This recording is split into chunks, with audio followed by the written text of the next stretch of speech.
Can you remember the last time you felt insulted? Maybe it was a passing remark, a condescending glance full of hidden judgment, or worse. That intentional silence, as if you didn't even deserve to exist. We've all been there, that sharp sting of being looked down on.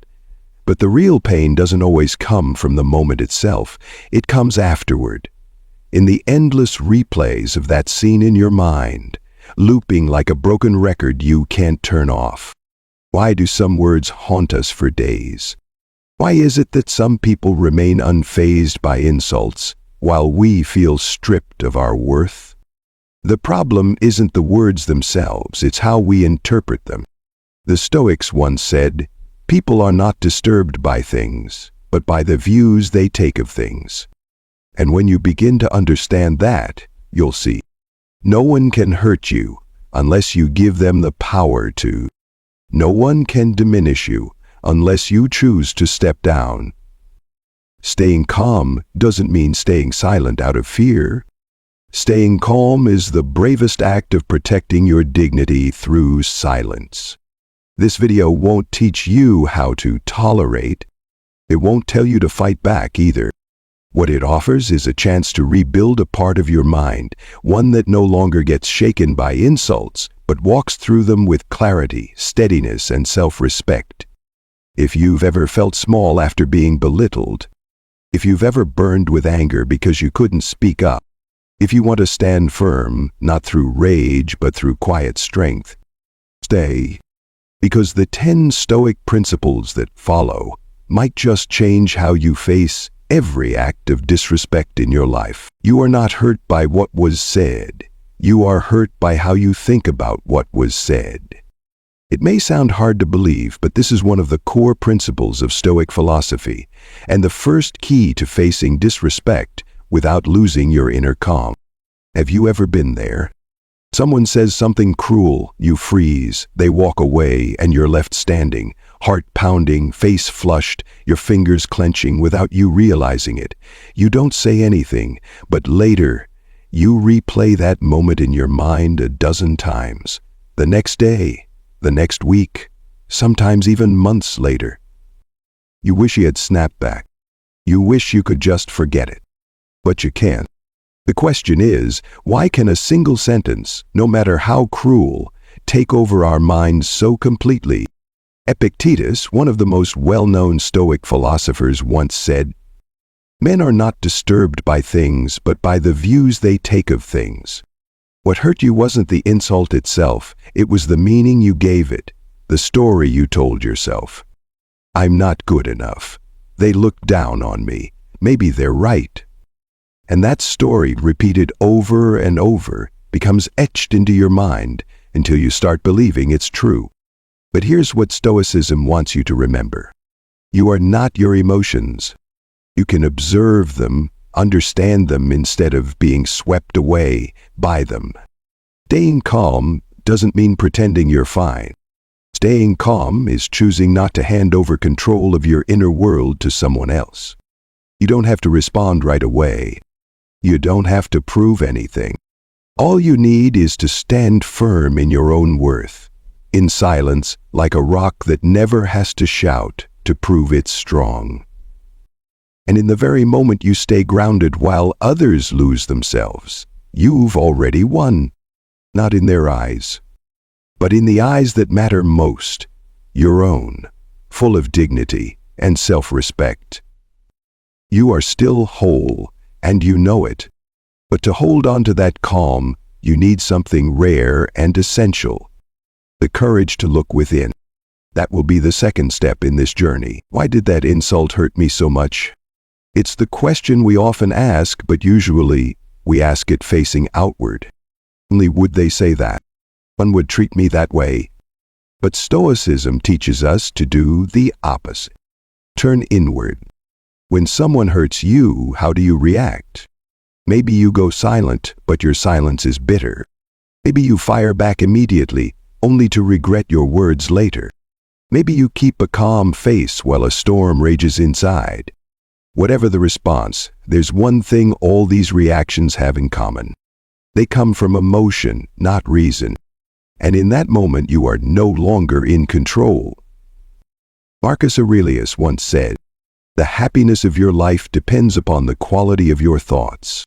So if you truly want to move past the pain, you need to learn the art of self-reflection. Not to blame yourself, not to admit fault, but to ask yourself powerful questions. Is there any truth in what was said? Did I unknowingly do something that triggered their reaction? Am I reacting to reality, or is it just my ego that's been bruised? What response would align with my deeper values? When you start asking these questions, something unexpected happens. The anger softens, the emotions settle, and your reason steps forward. In that moment, you are no longer a victim. You become the one responsible for your response, and with that, you reclaim the power to shape your life. Stoicism doesn't deny emotions. It simply reminds you, don't let emotions make decisions for you. Wise responses are born in the pause after reflection. Remember, an insult is often a mirror, revealing the parts of you that are still hurting, still unsteady. And that mirror, if you're brave enough to look into it, can become the beginning of real growth. And to do that, to give yourself the space for honest reflection, you need one powerful Stoic skill: the pause. We'll talk about that in the next part. Old moment of pause can save you from 10 years of regret. It might sound dramatic, but if you've ever lost control in anger only to pay the price in guilt later, you know how deeply true that sentence is. We're often told to control our anger, but very few teach us how to pause at the moment we need it most. Because in reality, an insult doesn't destroy you on its own. What hurts is the reaction you choose afterward. Think back to the last time you were furious and said something you shouldn't have. Maybe you snapped at a coworker, gave a cold, cutting look to someone you love, typed out a bitter message in the middle of the night and hit send. In that moment, you felt powerful. But hours later came the shame, the regret, and a silence that's hard to repair. Seneca, a great Stoic thinker, once wrote, "Anger is not just a present evil, it plants the seeds of destructive habits for the future." And he was right. When we react instantly, the brain has one mission: protect the ego. It doesn't care about truth. It doesn't consider the consequences. It just wants to win, even if that means losing yourself. But what if, in that one crucial second, you chose to pause? Count to 3. Take a deep breath. Don't answer right away. Don't lash back. You'd start to notice something shift. The anger loosens its grip. Your reason returns. You don't react. You respond with calm, conscious control. Pausing is not weakness. It is, in fact, one of the greatest inner strengths. The ability to master yourself when the world around you is trying to pull you off center. Remember this: no one can control your actions if you pause long enough to choose them. No one can strip away your worth if you refuse to respond on impulse. The pause isn't about avoidance. It's about owning yourself before trying to manage the situation. And when you learn to pause, you unlock the next ability: to step into the other person's shoes and see through the eyes of empathy. That is Stoic Principle 4, and one of the most noble traits a person can develop. No one who's truly happy goes around hurting others.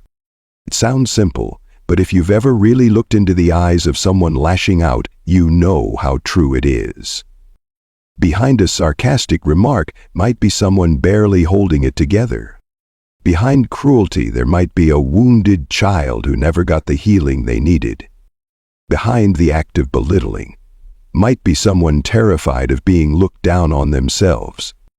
Maybe you've wanted to snap back with sharper words, with colder silence.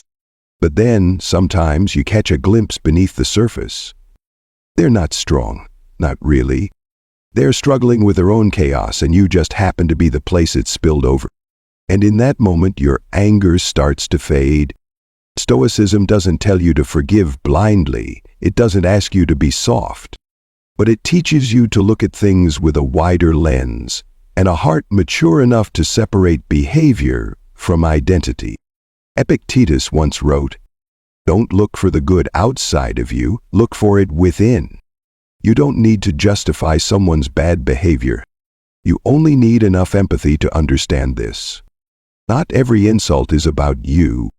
Sometimes, you're just standing in the wrong place where someone's pain was desperate to find a way out. And when you realize that, you stop reacting with rage. You don't agree with them, but you also don't hand them control over your emotions. Empathy becomes an invisible shield, protecting you from unnecessary harm. It doesn't make you weak. On the contrary, it helps you preserve your energy for something far more valuable, yourself. You might be wondering, so where's the line? If I keep showing empathy, won't I get walked over? That's exactly why you need an internal compass, something that helps you stay open, yet grounded. Here at you. And that's the next Stoic principle: the person who disrespects you only wins when you forget who you are. That sentence might stop you in your tracks. Because when you're insulted, your first instinct is often to fight back, to win, to reclaim control, right now.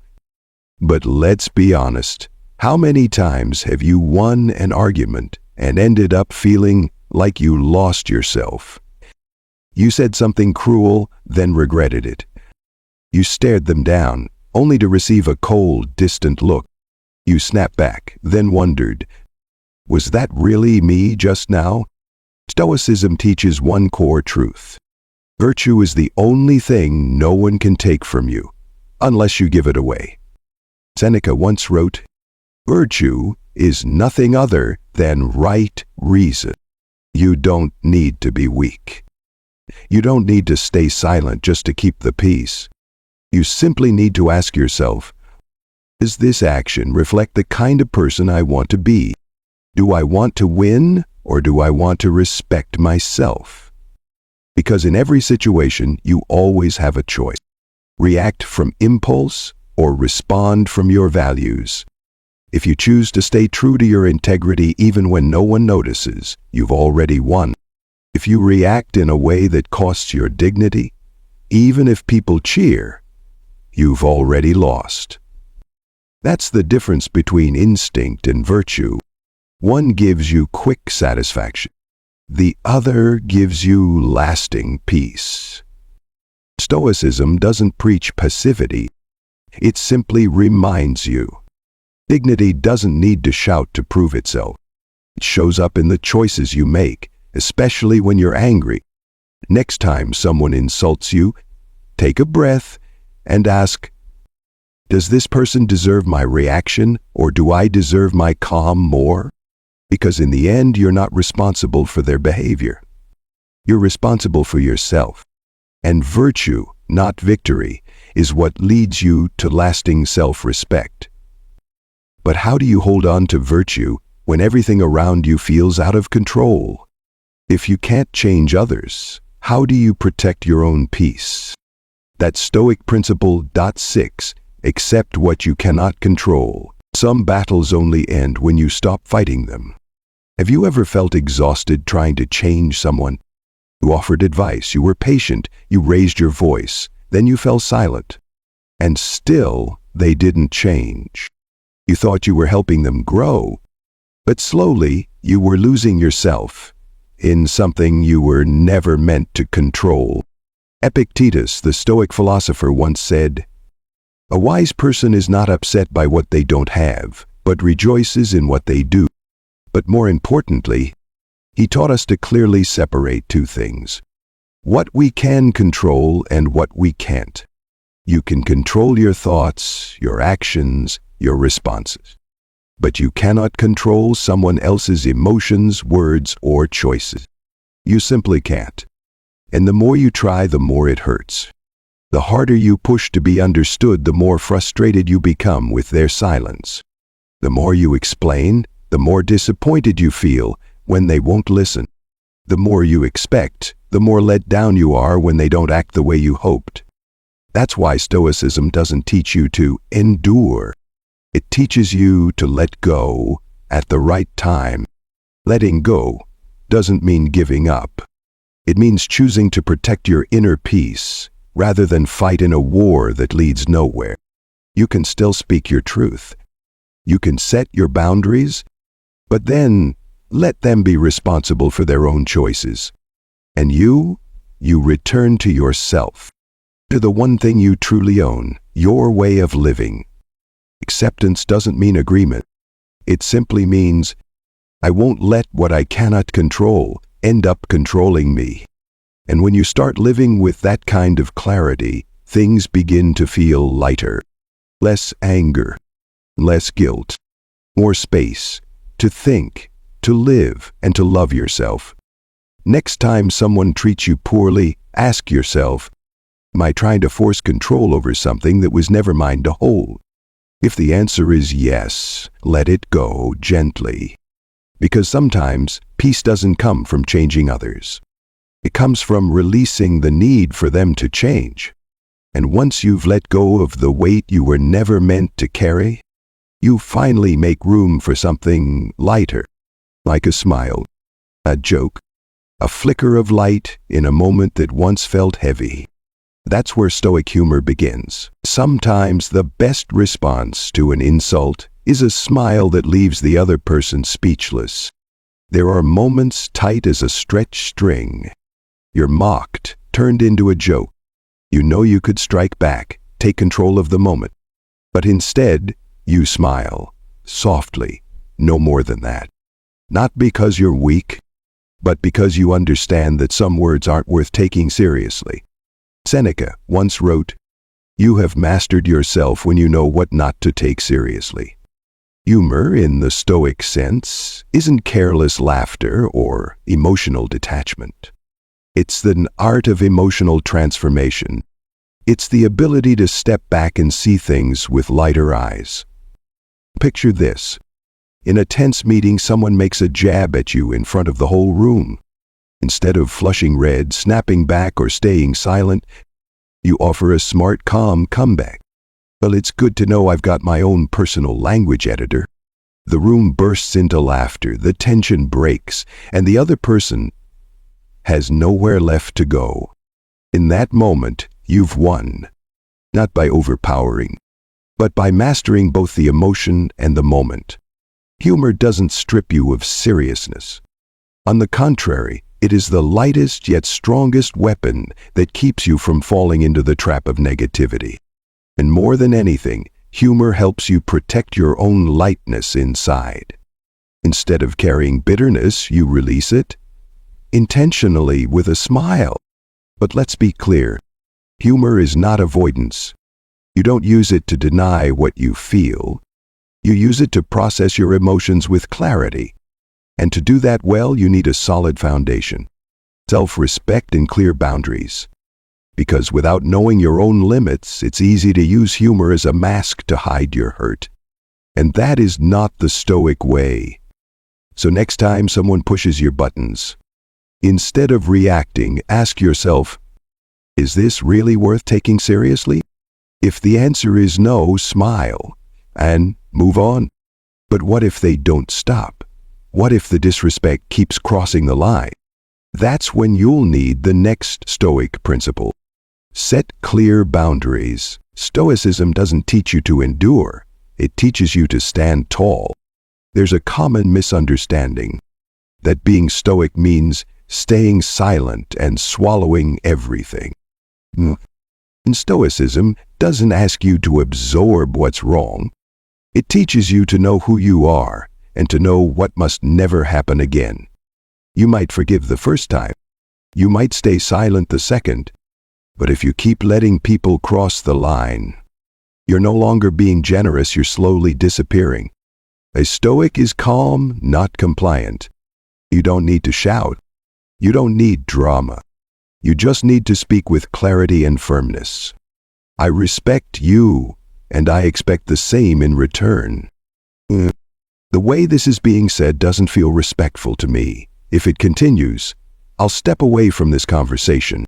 Boundaries aren't walls to shut people out. They are lines within yourself, so you don't lose your self-respect in the name of keeping the peace. Marcus Aurelius once wrote, "You have power over your mind, not outside events. That's the mark of a free soul. But to choose not to react, you need to know you're not trapped in endurance. You need an inner ground to stand on, place inside where you believe you matter, and that you deserve to be treated with respect. A mature person isn't someone who always stays quiet. It's someone who knows when to say, 'That's enough.'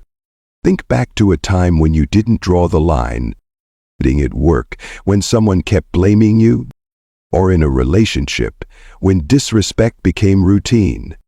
You stayed quiet, and slowly he began to shrink. Setting boundaries doesn't make you look bad to others. It makes you clearer to yourself. And once your boundaries are drawn, something powerful begins to happen. You're less angry. You don't feel constantly insulted, because you know if someone crosses your line, they lose access to your energy. You don't punish them. You simply withdraw your presence, your attention, your respect. And when you do that, you don't need to carry the weight of anger. Because forgiveness is no longer surrender, it's freedom. Forgiveness isn't to set them free, it's to set yourself free. How long can you hold on to a grudge? A week? A year? A lifetime? It's strange, isn't it? The person who hurt you might have forgotten, but you still carry it. Carry it like a stone in your chest, heavy, but never quite falling away. At first, you tell yourself, "I can't forgive them," because they don't deserve it. But then you realize the anger isn't hurting them. It's quietly burning inside you. You've probably heard this quote before.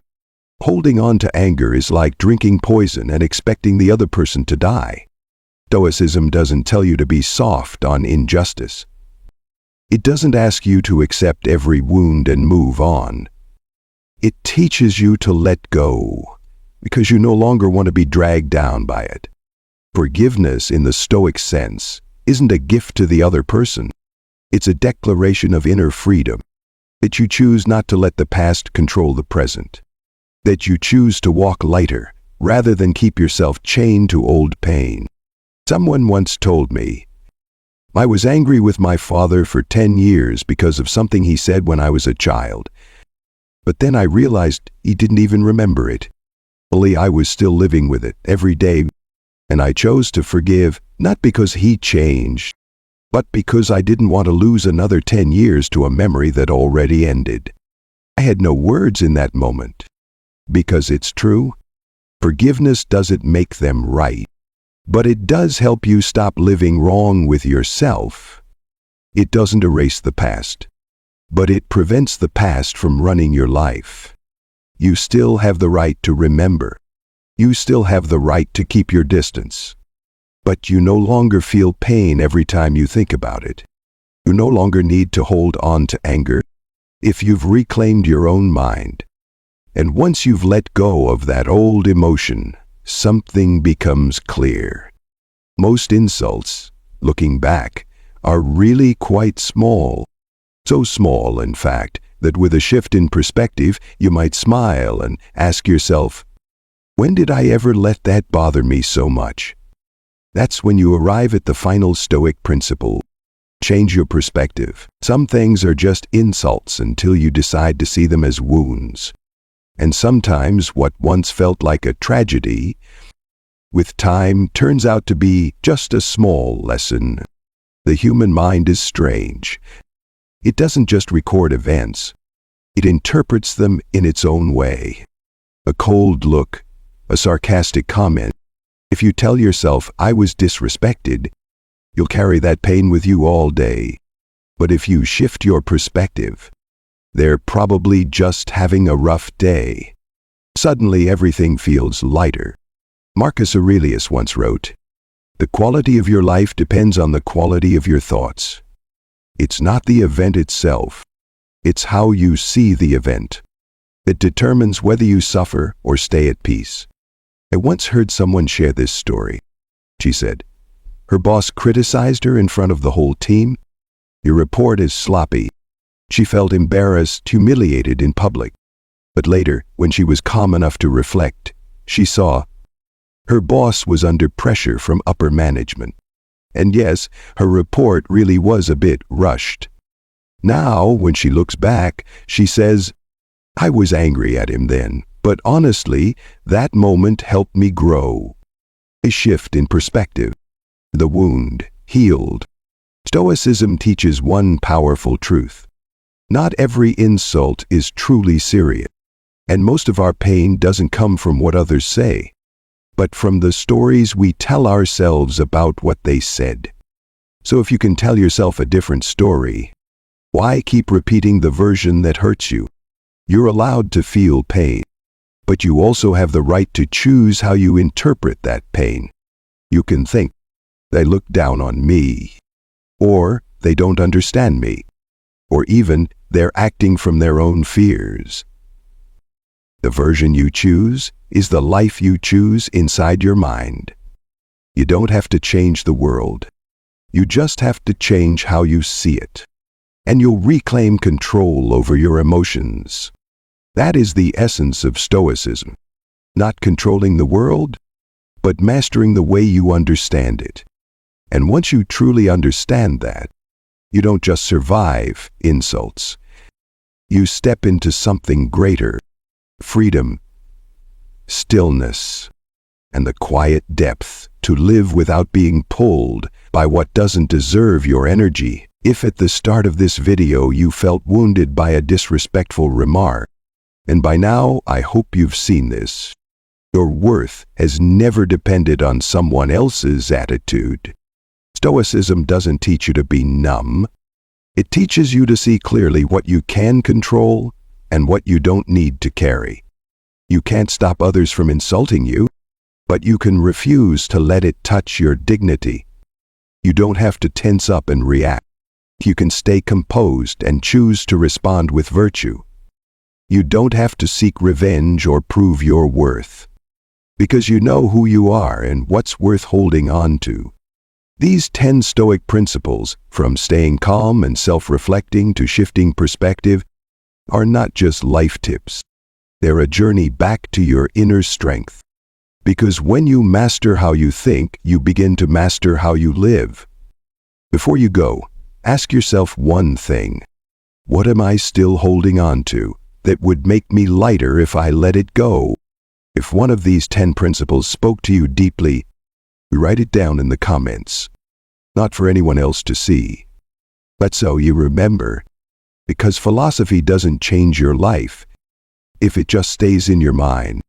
It has to be lived in the choices you make every single day. If you found this video meaningful, remember, leave a like so this Stoic message can reach someone who needs it. Subscribe because more real, deep, and healing Stoic lessons are waiting for you. And if you want to keep walking this path, check out the video on screen now. It was chosen to help you take the next step. Thank you for staying until the end. Keep your inner stillness and live powerfully in the gentlest way possible. Stay stoic.